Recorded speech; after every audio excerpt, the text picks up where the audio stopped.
सर्वसे कौम हिंदू आहे. काही लोकांना या शब्दाची ॲलर्जी झाली आहे. हिंदू म्हणून घेण्याची लाज वाटायला लागली आहे. हा महाराष्ट्र छत्रपती शिवाजी महाराज, शाहू फुले आंबेडकर यांचा आहे की शहा, मोदी आणि अदानीचा आहे. जे महाराष्ट्र लुटतायत, जे महाराष्ट्र ओरबाडतायत, त्यांचा सुपडा साफ केल्याशिवाय आम्ही राहणार नाही.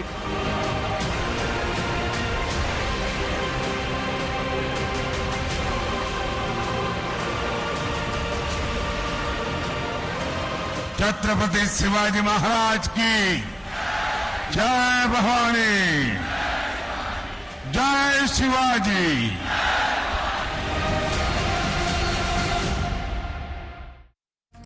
Hello and welcome to this week's Roundtable. It's being called the biggest state election in the country in a long while. An election that will culminate a big election year like no other. The Battle of Maharashtra is being seen as crucial in shaping the country's politics over the next few years. Before we slip into our debate, let me explain why does Maharashtra matter and why are we treating it as a battle which is a Maha battle. Maharashtra is the country's second biggest state in terms of Lok Sabha MPs, 48 MPs from the state. Its capital, Mumbai, is the financial capital of the country.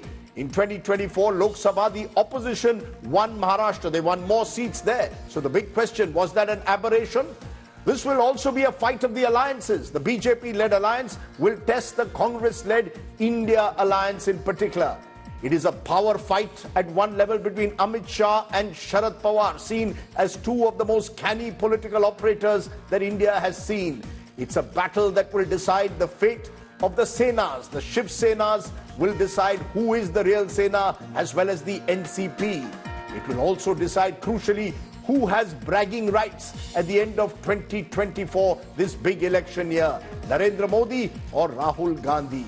And it will dictate and it will shape who dictates terms in the center in the next 13 months. So lots of reason why Maharashtra really matters in this election. Let's raise the big question then.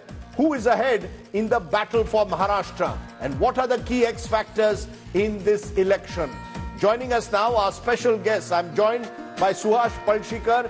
He is one of the foremost political academics in this country, retired professor from Pune University, and is seen as, dare I call him, one of the eminence gris when it comes to politics, particularly of his home state.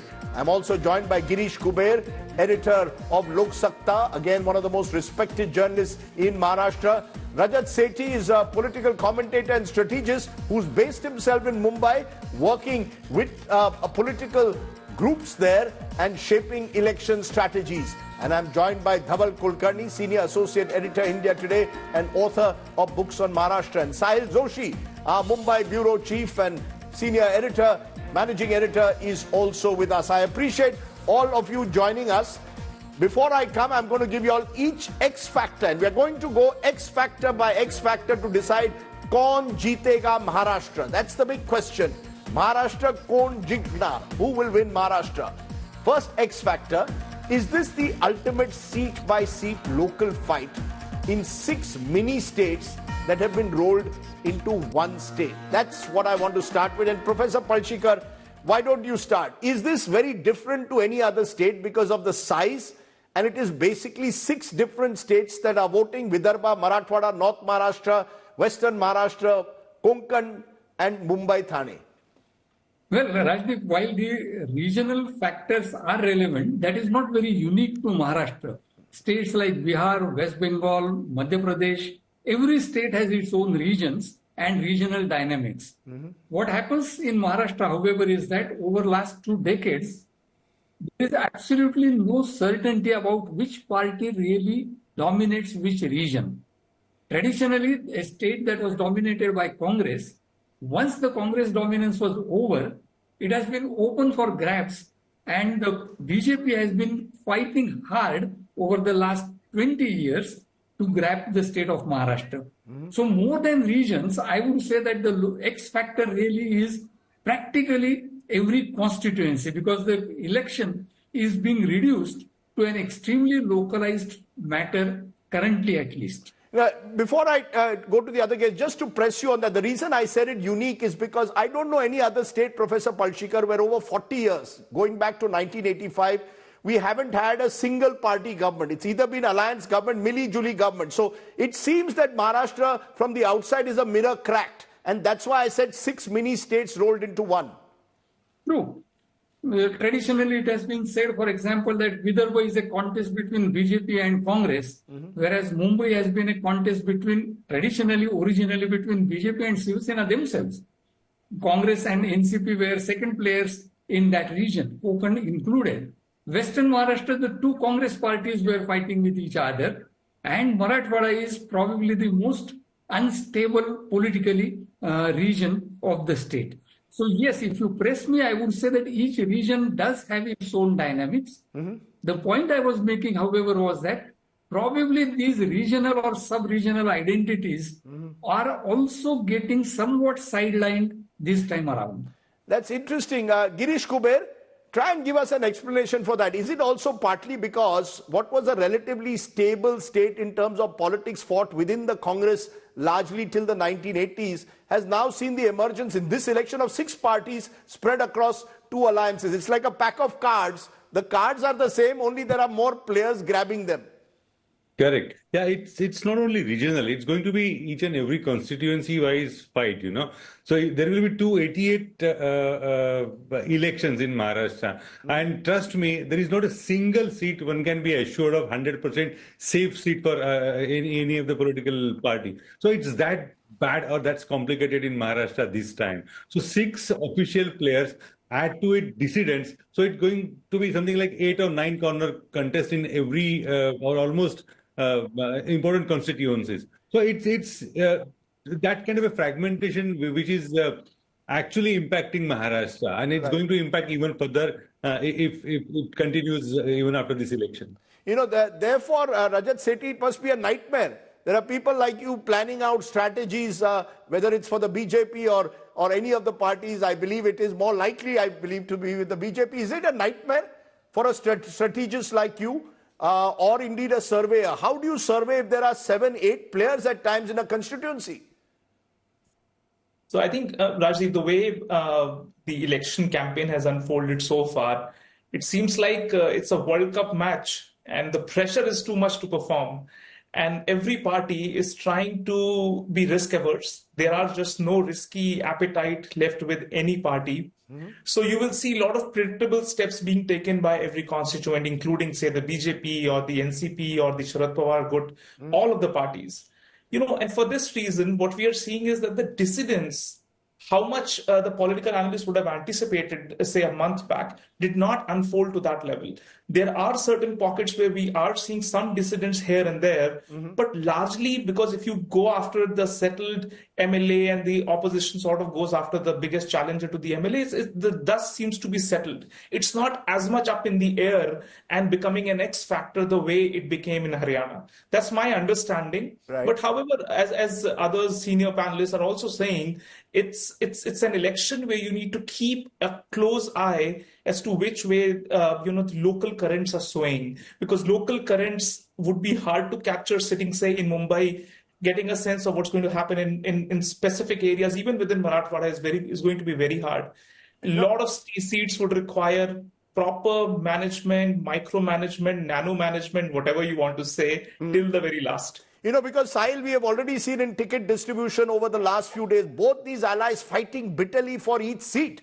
Now today we are being told Milind Deora is likely to contest against Aditya Thackeray from Worli. So it seems no one is leaving any seat. Everyone wants more seats. Each party, we are told, Samajwadi Party is saying, if you don't give us at least a minimum of 20 seats, we will walk out. Every party wants extra seats at the moment. How do you explain what is happening? Is this jostling about kaun banega Mukhyamantri? Or is it just a lot of bitterness, personal vendettas? Eknath Shinde wants to settle a score with the Thackeray's, so he's likely to put up Milind Deora versus Aditya Thackeray. Is it personal vendetta or power share? Well, it's all mixed. It is definitely personal vendetta, and that is the reason why what we are seeing is that Nilesh Rane is jumping to Eknath Shinde Shiv Sena. After 20 years, somebody from Rane family is going to pick up bow and arrow symbol and going to fight in Konkan, only because they want to ensure that Shiv Sena UBT's candidate is defeated. Now, as far as Milind Devra is concerned, it also shows something different.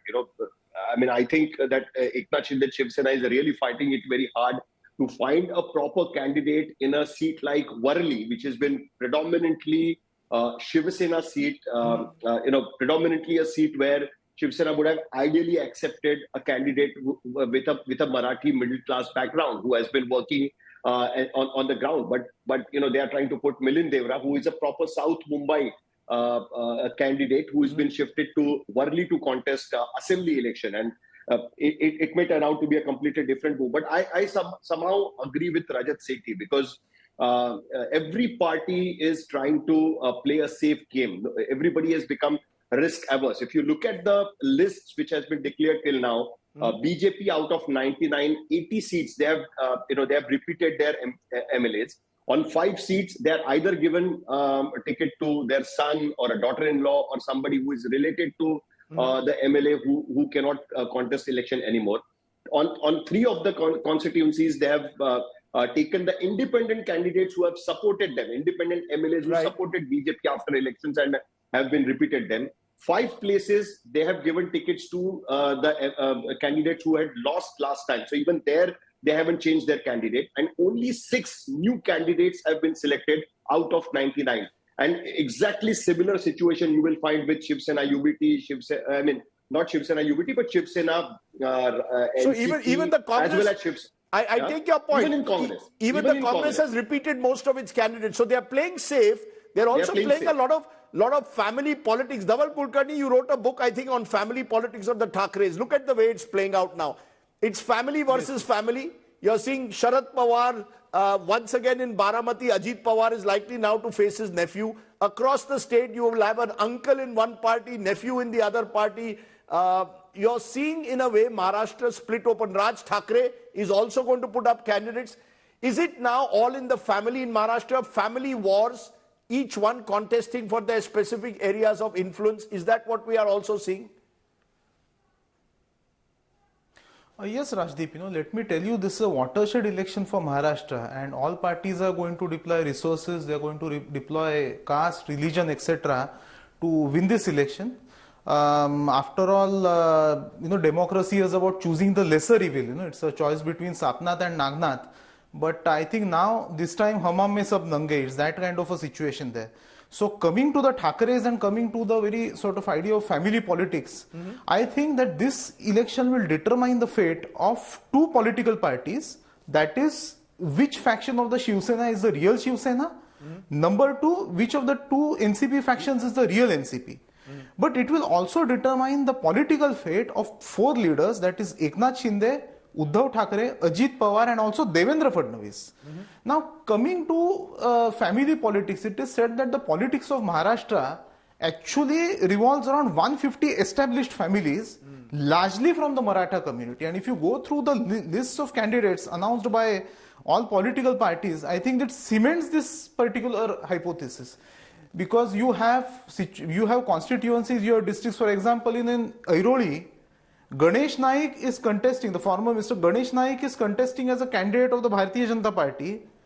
In neighboring Belapur, his son Sandeep Naik has jumped ship to the NCP Sharad Chandra Pawar and is contesting as a candidate of that party. Right.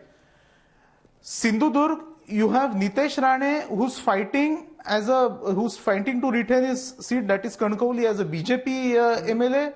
On the other hand, in the neighboring Kudal constituency, his elder brother Nilesh Rane has switched to the Shiv Sena and is contesting as a candidate of that party against the Shiv Sena UBT's Vaibhav Naik. So I think basically political loyalties, political fidelities have all fallen by the wayside. Yeah, so it is, and that's an interesting point. Political fidelity, there is no fidelity. They are all being infidelity is the way forward as long as you get a seat. All these people want a seat. I don't get a seat, I am ready to switch over. Samir Bhujbal's nephew doesn't get a seat, decides to contest as an independent.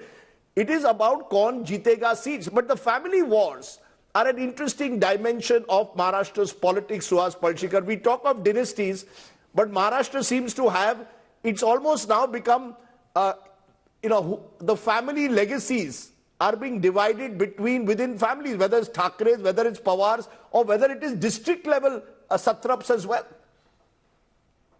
Again, I would say that yes, it is not just about Maharashtra everywhere, but in Maharashtra this time, for various reasons, family seems to be at the center of all political contestations. And it's a sad comment on the way our parties are run, that they can't look beyond and they don't have the capacity to absorb beyond established families new entrants into politics.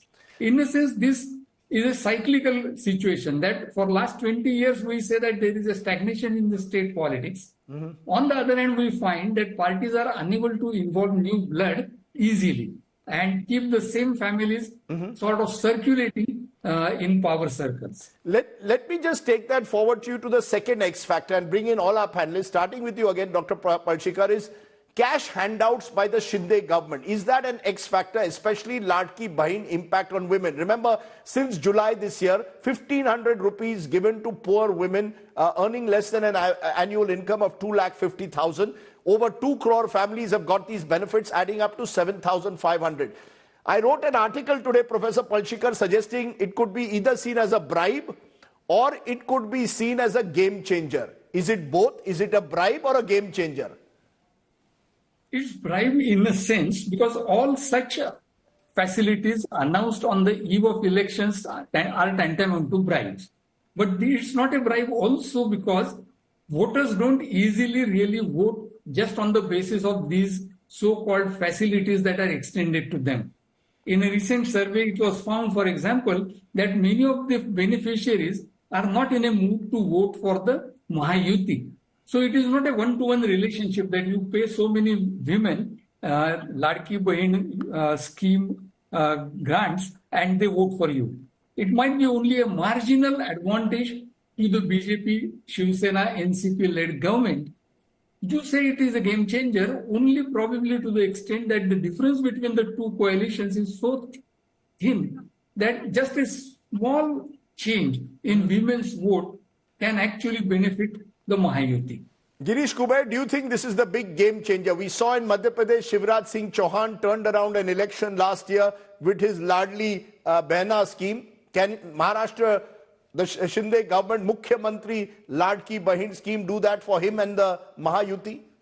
No, I don't think so. I don't think so for two reasons. First is, before that, it's neither a bribe, it's neither nor a game changer. For two reasons. First is in Madhya Pradesh, it was properly planned. It was not because of some setback in parliamentary elections and all that.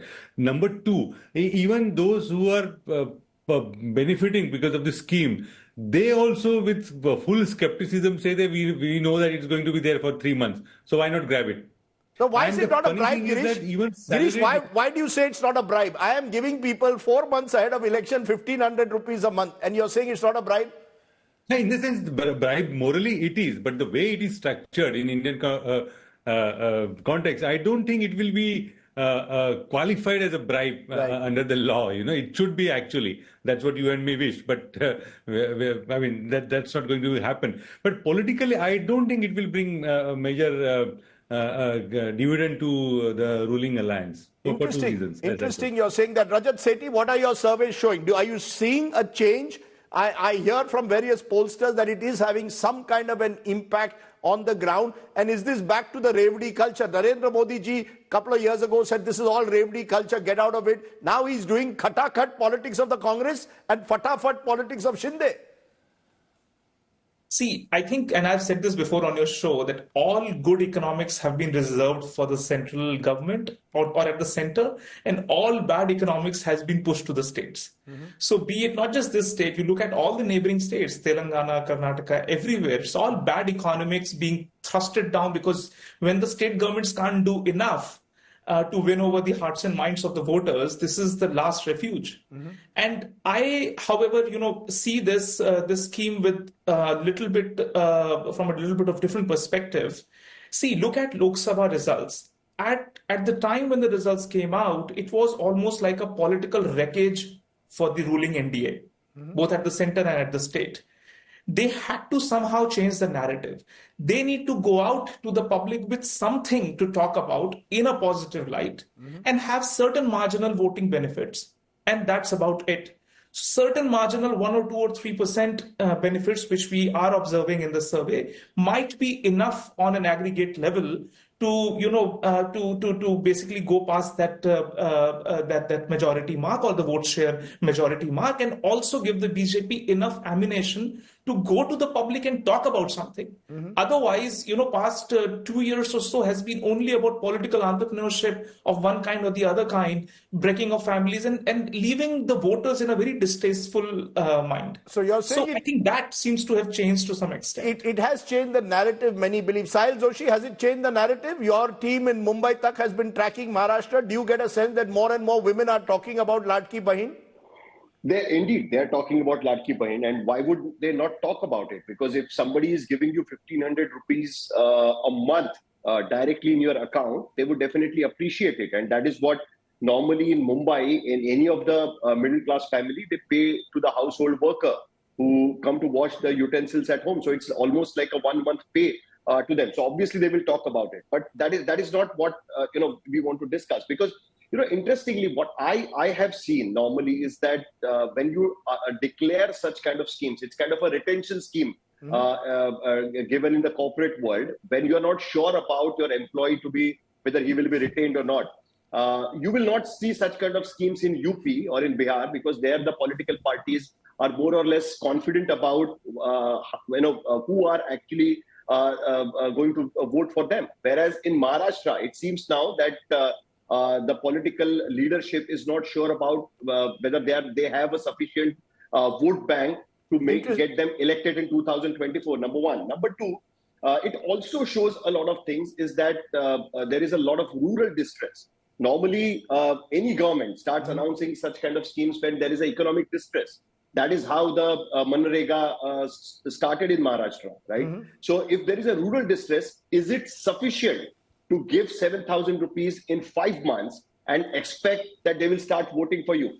When you ask this question, I started looking at the schemes announced during the Lok Sabha elections, and it comes to around 15 schemes. If you just give me a 30 seconds time, there are 15 schemes they were promoting at that particular time, and they were called Labharthis during the election campaign. And these 15 schemes in last 9 years, they were claiming that this has benefited people from Maharashtra, and the total amount of the schemes related to farmers comes to around 1.10 crore farmers. It's almost 10% of the people of the Maharashtra's population.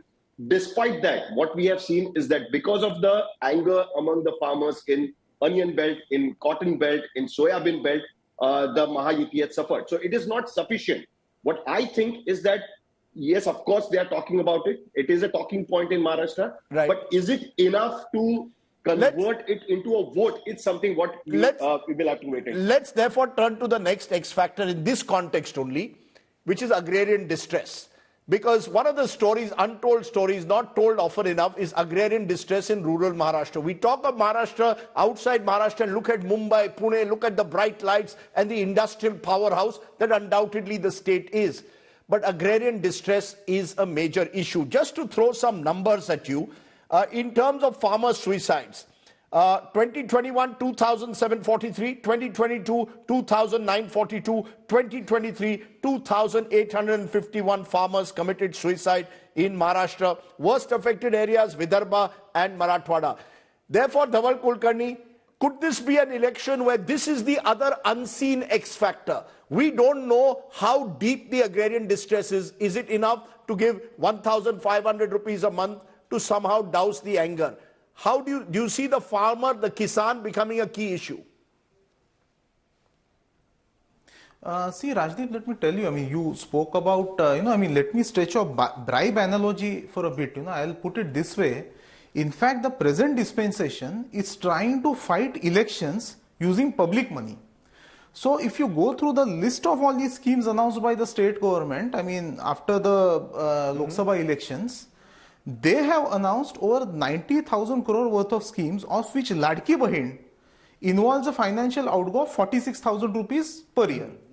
Now, the problem with these schemes is that they are very patchwork schemes. Giving 1,500 rupees to women, I mean, subject to a ceiling of 2 women per family, 1,500 rupees is a substantial amount, especially in rural areas, maybe not in the metropolitan city like Mumbai. But these are just patchwork measures. These are just optics. The government has not tried to address the reasons for poverty, the reasons for agrarian distress. Today we are talking about making Maharashtra an investment destination. I mean, you speak to many businessmen, you speak to many entrepreneurs, they'll tell you that nowadays it's getting extremely difficult to do business in Maharashtra for reasons that we all know. But what again, are the reasons, for reasons that we all know, what are the reasons? No, Dhabal, you must tell us, what are the reasons? I don't know. What are the reasons why it's difficult to do business in Maharashtra? It's very difficult to get permissions. The problem anywhere in India is the government. Dealing with the government involves a certain amount of rent seeking.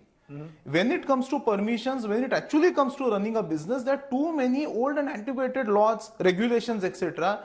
that come into play, which are exploited by the bureaucracy. Remember, I mean, regardless of who is in power, it is a bureaucracy which actually controls the levers of power. Government, I mean, any government, I take your point. I think any government anywhere wants to... Go ahead, complete. I think any government anywhere wants to use these very patchwork measures, these optics, to sort of cover the larger issues on hand. But let me tell you that coming to your first X factor, this will be a test of revdi politics. If the Eknath Shinde regime can pull through this sort of election, I think it will usher in a new era of provide and rule politics, where the government sort of switches to very visible sort of welfareism. Okay, therefore, Suhash Palshikar, I mentioned agrarian distress as one of, we are talking a lot about Ladki Bahin in all our programs. Is this an election where agrarian distress, MSP of soya bean, MSP of cotton, which the farmers claim has not been given, versus a government which has laid out a series of welfare schemes, if you call them welfare schemes, over the last 4 months, cash handouts, direct benefits versus agrarian distress? Are these the two critical X factors in a way? No, not really. In fact, the announcement of all these schemes tells us two things. One is that the government doesn't have any plans or long-term policies to address these issues. The second thing is nobody, leave aside only the government, Mahayuti or Mahavikas Aghadi, nobody is speaking of agrarian distress in Maharashtra. In a sense, it's a beautiful arrangement for entire political establishment to sidetrack the most uncomfortable questions and talk only about superficial issues. And the point that Mr. Rajat was making earlier about setting up a narrative, setting up a story, I think all parties are only interested in setting up a story, a good story or bad story. Unfortunately for the Mahavikas Aghadi, even in their bad story, the question of agrarian distress and long-term issues to be addressed doesn't appear anywhere. So it is only optics, and that is the sad part of this electoral politics that we are witnessing. Very interesting, because there is a governance deficit clearly, which brings me to our next X factor. And again, a lot it's being talked about, but maybe it again reflects the deeper structural crisis facing a state like Maharashtra, which is Maratha reservation versus OBC consolidation. Now think about it. The Marathas have dominated Maharashtra's politics and society in many ways, and yet they want reservation. On the other side, the BJP is looking to consolidate OBC votes. How is all this playing out? Girish Kuber, we thought Maharashtra was this socially progressive state which would rise above caste divides. This election is showing caste is as dominant, it appears, at least from the outside in Maharashtra, as it is in an Uttar Pradesh or a Bihar. Yeah, we are not better than UP or Bihar, I mean, it's the same. The issue now is how BJP has opened the Pandora's box, Ahead of 2019 election, just to win over Marathas, Devendra Fadnavis government, Devendra Fadnavis, he himself being a Brahmin, he announced Maratha reservation. And he couldn't fulfill that promise because of various reasons, legal issues and Supreme Court decision, and I mean, we don't have to go into details. But the issue now is that any state can offer reservations to Marathas under the OBC category. Right. Dilemma for the BJP is that they are very strong in OBC since 1985 when Mr. Bhagwat thought of creating an OBC front, Mahi, Dhangars and Mandaris for the BJP, Madhav. So now the problem is that from the same category, pie remains the same. They want to chop it further to accommodate 33% Marathas. It's going to be a huge issue. Forget elections. It will even widen the social divide in Maharashtra, which will have a serious long-term impact. And this election, right, I'm sure it's going to widen the gap. And that's really serious one. Suhash Palshikar, is that worrying? That Maharashtra is finding itself also fractured increasingly around caste lines. Local Maratha leaders like Zarange Patil are virtually dictating terms to whoever is in power in the state. Give us reservations under OBC category or the Marathas won't vote for you. I mean, it almost seems as if reservation politics of the kind we saw, as I said, in North India is now creeping into Maharashtra. Yes. One aside initially is that this entire question of Maratha reservations is in a sense a reflection of the efforts to not talk about agrarian distress and structural distortions in the economy of the state. But apart from that, yes, I agree with Mr. Girish Kuber that we are not really going to witness any resolution of the Maratha question very easily. All political parties know that the Supreme Court ruling is a major roadblock. Right. And the cynicism is such that knowing that, the legislature passes unanimously a legislation giving reservations to the Marathas. This is only going to lead to a further bitterness between Marathas and the government on the one hand, and Marathas and the OBCs on the other hand. And the latter part is really going to stay with us for the next decade. The animosity between OBCs and the Marathas, once created, is going to stay there. It's not going to disappear very easily. And it is not merely about elections and who wins this election or next election. You know, that is troubling. Rajat Sethi, the BJP wants to consolidate the OBC vote. We are told they are having lots of meetings of smaller OBCs. On the other hand, like in Haryana, they will probably hope that the dominant community, there it was the Jats, here the Marathas will get divided. In the process of playing this politics of caste, of divide, I'm not saying just the BJP is doing it. The Congress also is doing its own politics, and we'll come to that. But is it playing with fire? Is the BJP and all political parties playing with fire when it talks of reservations, gives 10% reservations to Marathas, for example? I think BJP has been at a loss, and I don't think it was an architect for the current crisis of Maratha reservation in its current form, the way it has, spilled over on the streets. No, Eknath Shinde gave it. Eknath Shinde's government gave it. Any government would come in and give it. It's just that the structure and the way you go about it so that it remains tenable in the Supreme Court, there is no formula. There's no easy answer to it. But let me tell you, BJP has suffered at the hands of, the agitation which happened. And we saw there were some signs of Maratha consolidation with the Agadi, more so than it was with the Yuti in Maharashtra. We also saw some form, not in its entirety, a complete OBC sort of gravitating towards the Yuti. That also did not happen. It was, mix of lot of local agrarian issues, which, took away the farmers. The Dhangars had their own issues. Malis had their own issues, representation or otherwise. There are a whole bunch of localized issues which did not give us, analysts a pattern of understanding which way votes are consolidating. That's number one. Number two is now in the current form, what we are observing is that there is still no sharp consolidation of one caste with one alliance or the other alliance. Right. And this is what BJP's strategy seems to be so far is go after that narrative, batenge to katenge.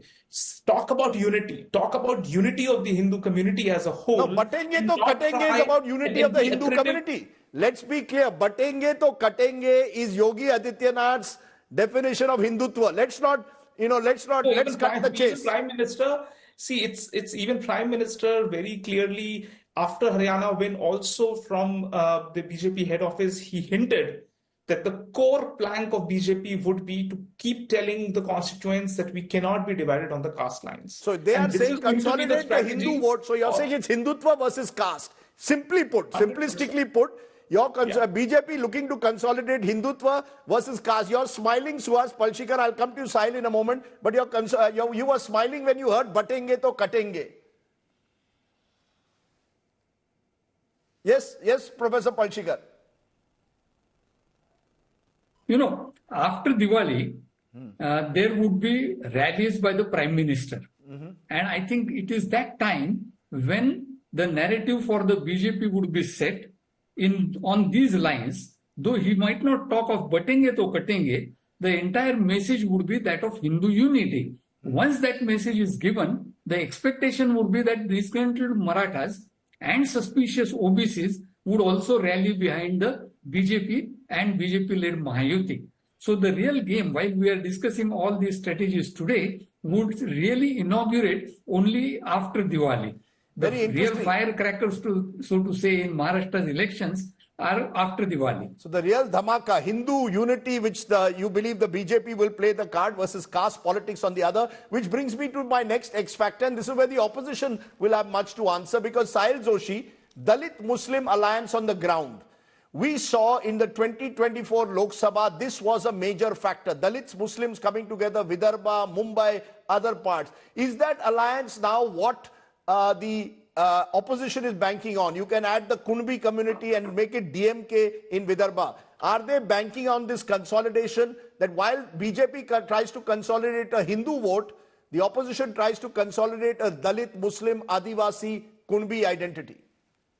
Well, the fourth X factor is actually kind of counter to the third X factor we were just discussing a while back about Maratha versus the OBC consolidation. So the consolidation is actually Dalit, Muslim and Adivasi. It is not OBC or that of Maratha, because in Maharashtra, I don't think that Marathas in 6 regions vote, in a very Dalit, will Dalits see way. themselves as Dalits, or do they see themselves as part of a wider Hindu identity?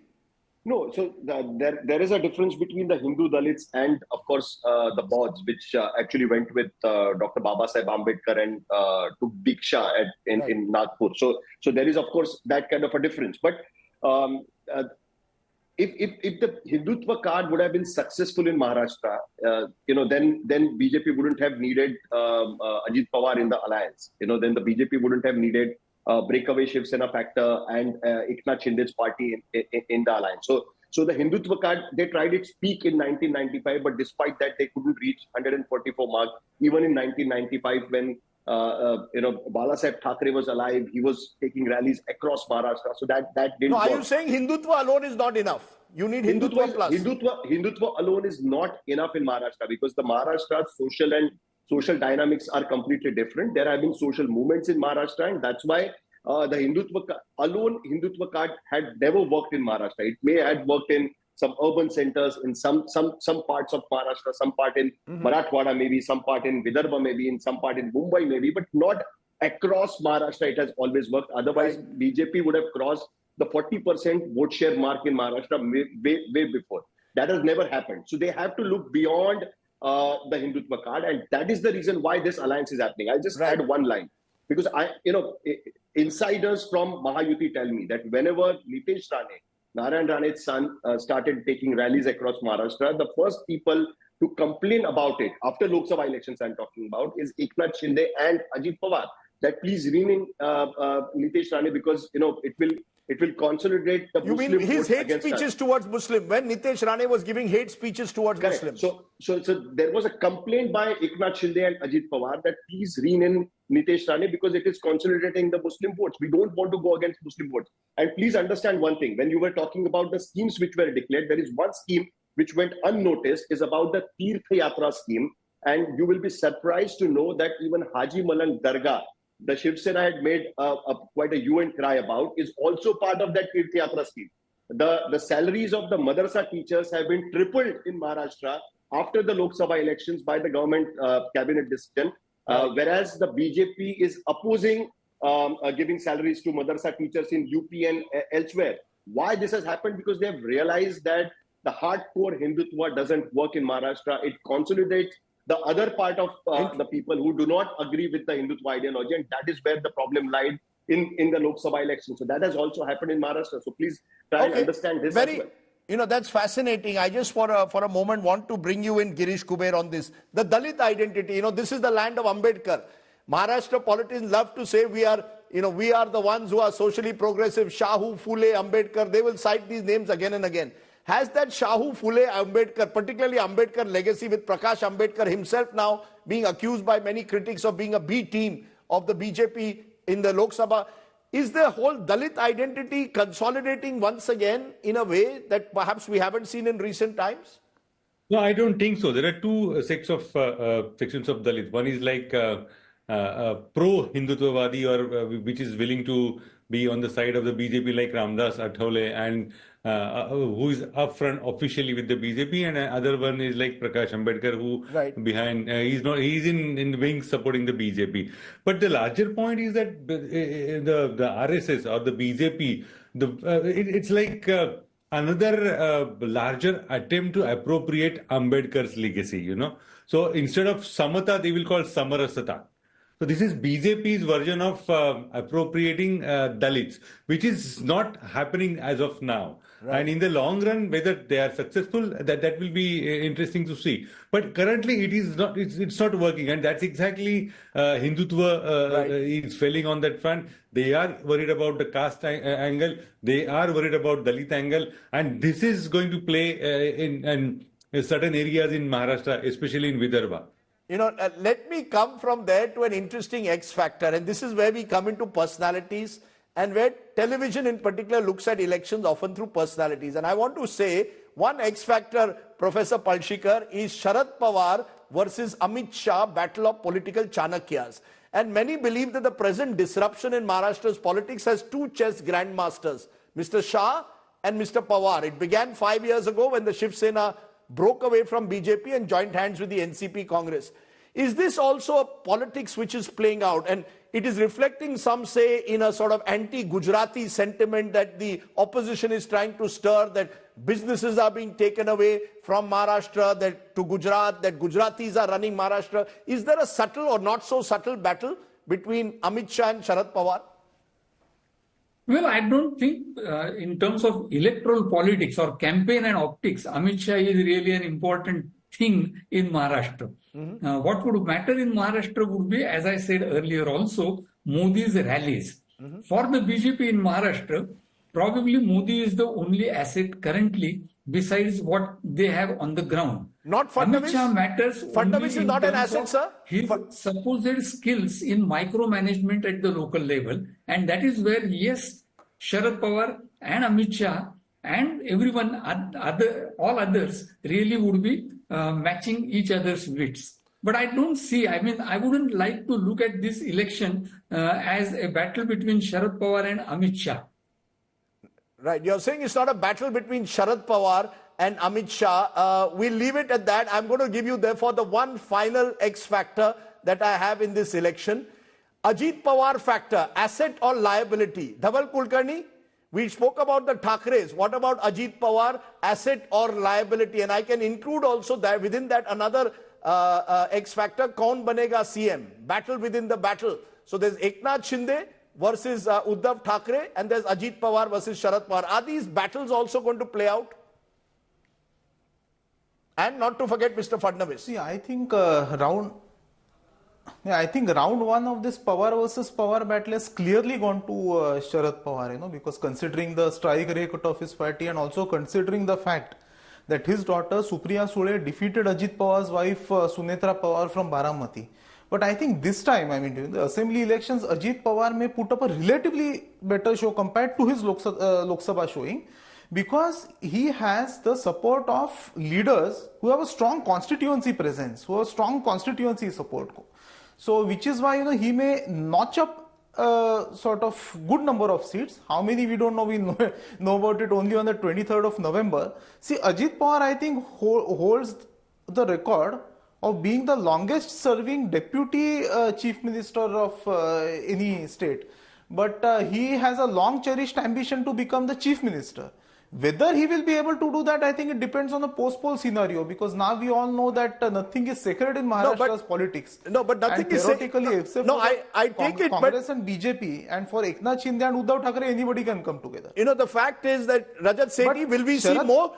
Rajat Sethi, could we see more post-poll shifts after the 23rd? Could the two Senas come together, the two NCPs come together, maybe shift sides? Are we going to see that? This is a battle for Kaun Banega CM, because everyone is a CM contender. 100%. I think every party is accounting for this bit of X factor, that what will happen in a post-election results scenario, who is going to switch loyalties in what direction, and everybody is therefore giving very mixed signals out here. And I think this is what has made the two principal sort of parties, the Congress and the BJP, sort of jittery and risk averse and keeping their cards close to the chest. So I think largely everybody wants to ensure that the numbers that they get are such, the arithmetic is such that no new formation of no new alliances is arithmetically possible. Only then, can the wishful thinking of having their own chief ministers be possible. Otherwise, it's going to be... Girish Kuber, are you ruling out more post-poll changes in Maharashtra? Could that happen? The two Pawars coming together, two Thackeray and Shinde, anything can happen?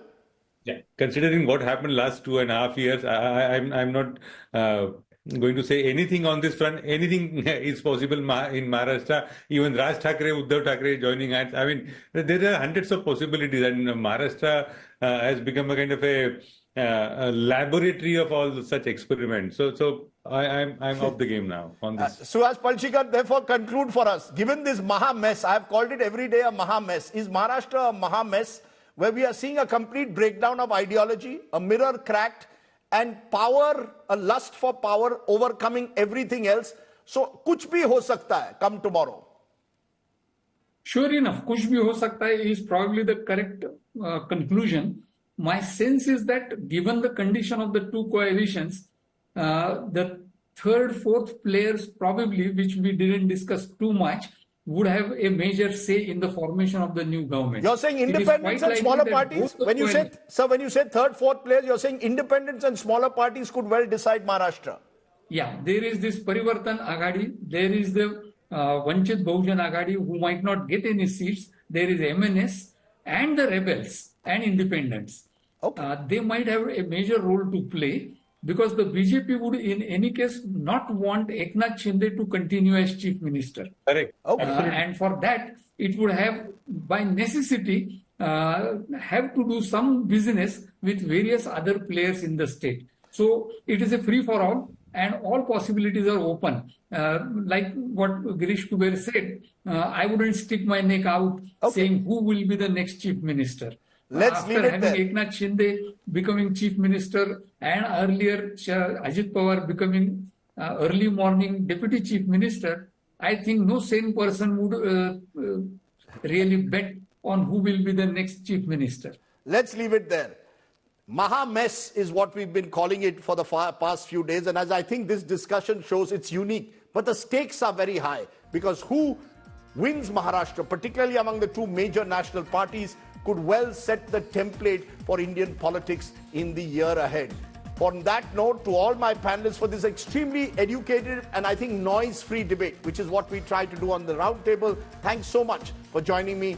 And to you, the viewers, thanks for watching. The Maharashtra battle, the Maha battle, has only just begun. Bye for now.